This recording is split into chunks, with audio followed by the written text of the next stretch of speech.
Ils sont captivés par leur travail, attentifs aux moindres détails. Ces élèves du centre de formation des apprentis sont sans conteste passionnés par leur futur métier. Un futur métier tourné vers la métallerie. On va commencer un découpage grâce à un arc électrique qui est projeté sur l'élément de feu. Et je préfère cette machine vu qu'elle est précise. Elle est très précise. Mais elle est très dangereuse à manipuler. À l'occasion de cette semaine de l'industrie, chaque élève y met du sien. Il faut informer les futurs lycéens de toutes les possibilités qui s'offrent à eux. Quelqu'un qui veut entrer au CFA, donc à partir de la 3e, ou à l'heure actuelle, on rencontre beaucoup de jeunes aussi qui se réorientent. Il y a beaucoup qui ont déjà passé un bac général, du style ES, qui ont même commencé un BTS et qui trouvent que c'est trop général et c'est pas assez concret. Donc ils reviennent au CFA et ils recommencent, on va dire, au point zéro. Donc ils ont deux possibilités. Ils commencent à l'entrée d'ici, ils peuvent commencer soit par un CAP, ou soit par un bac pro. Donc le CAP, ça dure 2 ans, et le bac pro, ça va durer 3 ans. Dans ce centre de formation des apprentis, les élèves ont la possibilité d'avoir une expérience professionnelle grâce à l'apprentissage. Durant leur cursus scolaire, ils iront travailler 2 semaines par mois en entreprise, ce qui facilitera leur insertion professionnelle. L'apprentissage, c'est la meilleure solution par rapport, on peut s'intégrer dans des entreprises plus facilement, on a notre diplôme et puis on peut acquérir l'expérience plus vite par rapport à l'entreprise, à ses demandes et pour s'intégrer dans le métier, quoi. Et donc l'apprentissage pour moi, c'était la meilleure solution car aujourd'hui il suffit d'être apprenti. Le CFA Métallerie connaît 60% d'insertion professionnelle. Gildas pourra très facilement travailler par la suite dans une filière de la métallurgie. Une entreprise comme celle-là, par exemple. Ici, 24 employés travaillent à la galvanisation de l'acier, un processus qui permet de protéger tout ouvrage métallique contre la rouille. Giovanni est un des ouvriers polyvalents de l'entreprise. Un métier qu'il a appris à maîtriser année après année et qu'il apprécie malgré certains côtés difficiles. C'est un métier physique et aussi moral. Ce métier, c'est un truc qu'il faut aimer, quoi. Voilà. Justement, qu'est-ce qui vous plaît? Donc tout. Hein.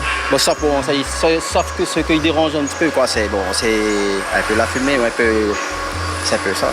Sinon tout ça va. Comme ça fait 17 années que je fais ça, c'est un truc de routine. Mais il faut être quand même attentif. Il faut être attentif car l'erreur n'est pas permise.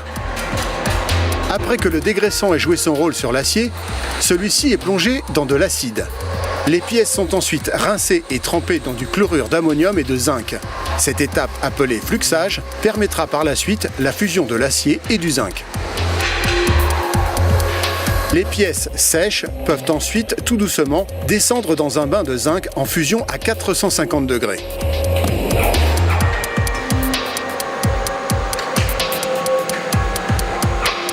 Les pièces sont enfin galvanisées, restent les finitions et elles seront prêtes pour les clients.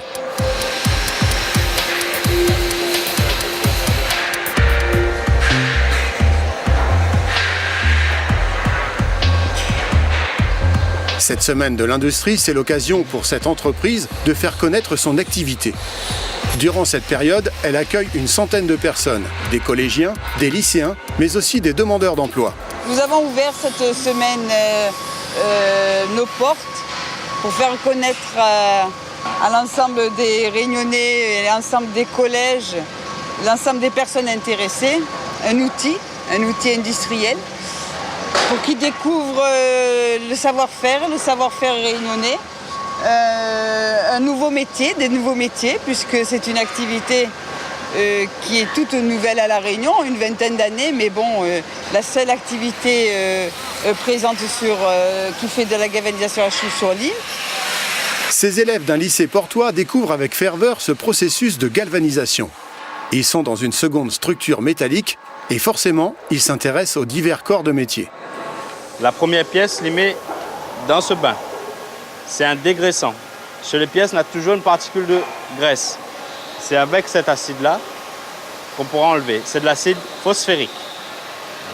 J'aime bien travailler sur le fer, meuler, souder, tout ça. Et il y a plein de machines, on apprend des choses sur le métier, on découvre plein de choses. c'est très manuel. Là, les traçages, il y a beaucoup de choses, plein de petits détails.